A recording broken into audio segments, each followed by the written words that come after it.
اچھا ہمارے ہاں نا ایک بڑی مسکنسپشن پائی جاتی ہے، میں جب بھی اسپیشلی کسی شوبز کے بندے کا انٹرویو کرتا ہوں میں یہ سوال لازمی کرتا ہوں کہ ہر بندہ دیکھتا ہے وہ کہتا ہے یار انہوں نے تو پتہ نہیں کبھی نماز بھی نہیں پڑھی ہونی، ان کو تو کلمہ دین کا پتہ ہی نہیں ہونا. لیکن میرا کیونکہ کچھ ذاتی ایکسپیرینس بھی ہے، آپ کے جب استاد تشریف لائے تھے مدینہ منورہ سے، تب اس وقت میں تو نہیں تھا، میرے والد صاحب اور بھائی ساتھ تھے، آپ کے پاس آئے، کھانا شانا بھی کھایا وہاں پہ. پہلے تو ہمیں تھوڑا سا یہ بتائیں کہ بیک سٹیج پہ کیا ماحول ہوتا ہے؟ آپ نماز کا، کوئی تعلیم کا، کوئی قرآن پاک کا کوئی سلسلہ، کوئی تبلیغ کے بھی ساتھ ساتھ کرتے رہتے ہیں آپ لوگ؟ جواد وسیم صاحب اگر میری زندگی میں نہ ہوتے یا شوبز میں نہ ہوتے تو ہم میں سے کئی لوگ جیل میں ہوتے.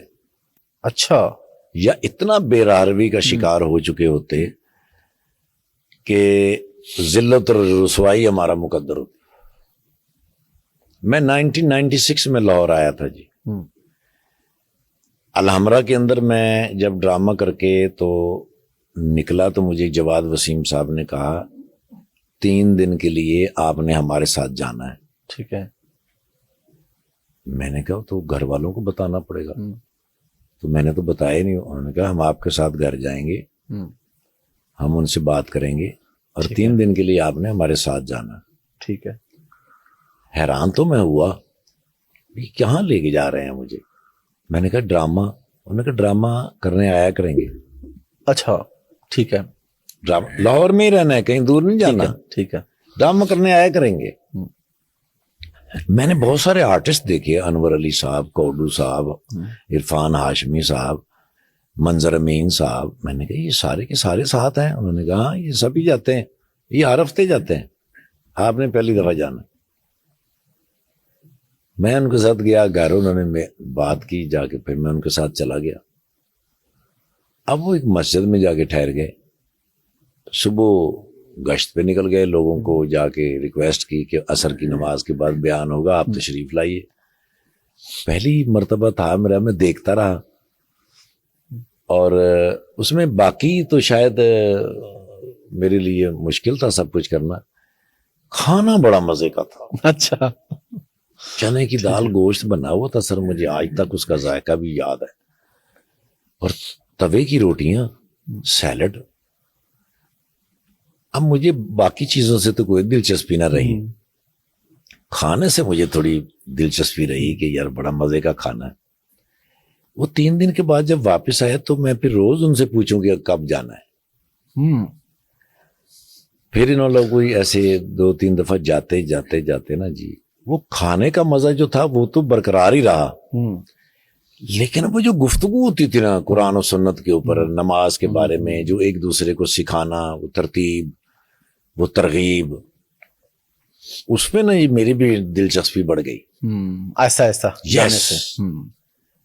مولانا طارق جمیل صاحب سے ملاقات ہو گئی، پھر علماء سے ملاقات ہونے لگی، پھر مکہ مدینہ، مکہ مکرمہ، عرفات، مزدلفہ، منی، ادھر جانے کی وہ بڑا مزیدار، سب کچھ چینج ہو گیا. پھر تقریباً زیادہ میری ہی ڈیوٹی رہی کہ جب انٹرول ہوتا تو سب کھٹے ہو کر تو درس ہوتا تھا. شروع میں مجھے تھوڑا عجیب سا لگتا تھا کہ یار یہ دوگلا پن یا منافقانہ رویہ ہے کہ بھی ایک طرف تو ہم یہ سب کچھ کر رہے ہیں جو کہ اچھی بات نہیں ہے، دوسری طرف ہم یہ بھی سارا کچھ کر رہے ہیں. تو میں ایک دفعہ نا جی مولانا جمشید صاحب کے پاس چلا گیا. ٹھیک ہے. اس پریشانی میں. ٹھیک ہے. وہ امیر تھے، وہ ان سب کے استاد تھے. تو ان کے پاس میں گیا، بڑی شرمندگی سے میں نے ان سے کہا، میں نے کہا حضرت صاحب مجھے لگتا ہے کہ یہ کوئی منافقانہ سا رویہ ہے. ایک طرف ہم وہ فحاشی عجیب سی وہ پھیلا رہے ہیں، ایک طرف ہم یہ سارا کچھ کر رہے ہیں. تو مجھے کہنے لگے میرے بچے، شعبہ تو کوئی بھی دنیا میں اچھا برا نہیں ہوتا، ہاں البتہ انسان اچھا برا ہوتا ہے.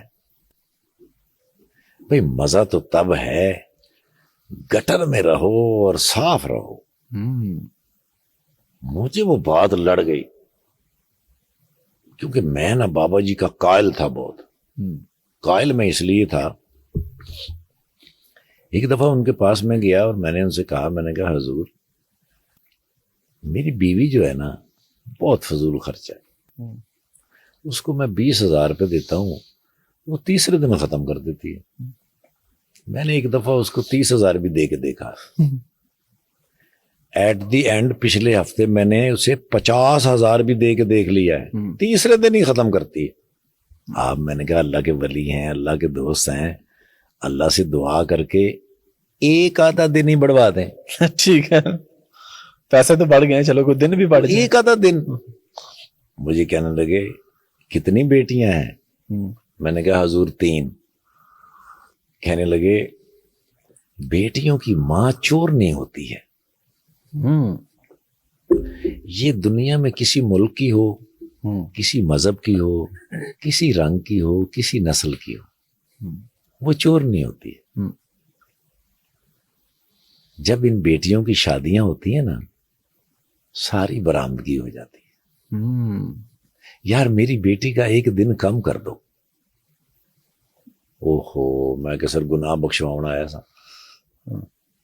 ایک دن کم کر دو, اس کا نا کوئی 5-10 ہزار روپے بڑھا دو. اس کو یہ کہہ کر 5-10 ہزار دیا کرو کہ یہ صرف تمہارے لیے ہے, زندگی میں بہت فائدہ ہوگا. میں اس بات کا بڑا قائل تھا کیونکہ میں تجربہ کر کے دیکھ چکا تھا یہ.